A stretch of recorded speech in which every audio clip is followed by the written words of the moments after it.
Part 1, और part 1 में यहां पर लिखा हुआ है the union and it's territory, article 1 से लेके 4 तक। तो इसका मतलब क्या है बच्चे, इसका मतलब क्या है सर, इसका मतलब है कि इंडिया के जितने भी स्टेट हैं और इसकी जितनी भी यूनियन टेरिटरी है, जितने भी स्टेट हैं, कितने स्टेट है बेटा, 28 स्टेट है, और यूनियन टेरिटरी कितनी है बच्चे, 8 यूनियन टेरिटरी हैं। तो 28 स्टेट 8 यूनियन टेरिटरी से रिलेटेड जो बातें की गई हैं वो किस में की गई हैं बेटा, पार्ट 1 में की गई हैं। और इसमें कितने आर्टिकल आते हैं सर, आर्टिकल 1 से लेके आर्टिकल 4 इस पार्ट 1 के अंडर में आते हैं। मैंने अभी आप लोगों को बताया था कि हमारे जो पार्ट है वो एक तरीके से चैप्टर समझ सकते हैं हम लोग, और ये जो आर्टिकल होते हैं इन्हें टॉपिक्स समझ सकते हो। और टॉपिक्स किस में पढ़ते हैं हम लोग, चैप्टर में। तो बेटा आर्टिकल का 1 से लेके 4 तक जो आर्टिकल हैं वो सब किसके अंडर में पढ़ेंगे हम, किस पार्ट के अंडर में पढ़ते हैं बेटा, पार्ट 1 के अंडर में हम लोग पढ़ते हैं। फिर बात आती है दूसरा पार्ट। सर दूसरा पार्ट है जिसका नाम है बेटा सिटीजनशिप।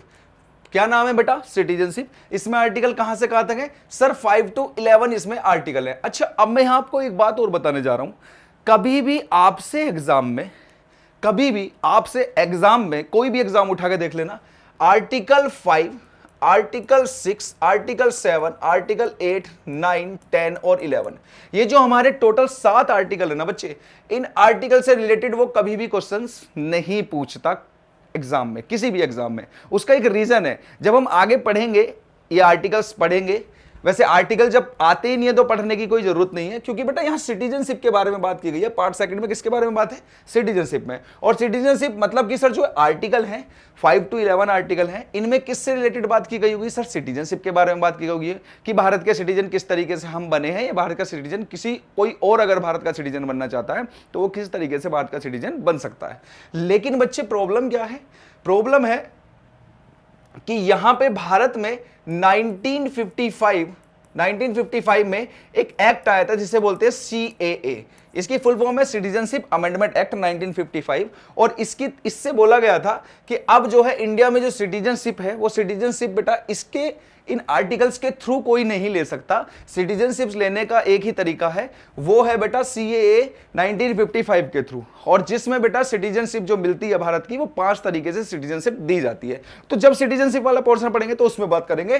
तो यहां सिर्फ आपको ये बात याद रखनी है कि 5 to लेके 11 तक आर्टिकल जो होते हैं वो किसी भी एग्जाम में नहीं पूछे जाते। उनका रीजन मैं आप लोगों को बता चुका हूं, क्योंकि सर अब सिटीजनशिप इन आर्टिकल्स के थ्रू नहीं दी जाती है। ठीक है, अगला है बेटा, अगला पोर्शन है पार्ट 3।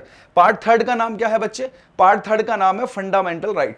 अब आप मुझे एक बात बताओ सर, फंडामेंटल राइट आर्टिकल 12 से लेके 35 तक बेटा हमारे क्या है, फंडामेंटल राइट्स दिए गए हैं।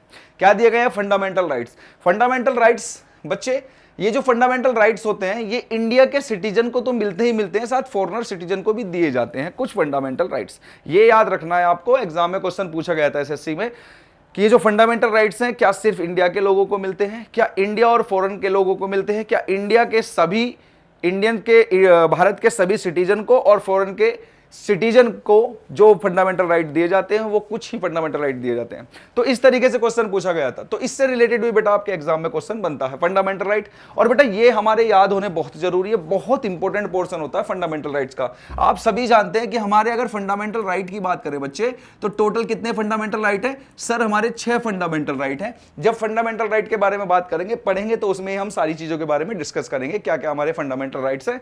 ठीक है, तो part 1 the union and it's territory 1 से लेके 4 आर्टिकल। पार्ट 2 का नाम है सिटीजनशिप 5 to 11। थर्ड पार्ट का नाम है फंडामेंटल राइट जिसमें आर्टिकल 12 से 35।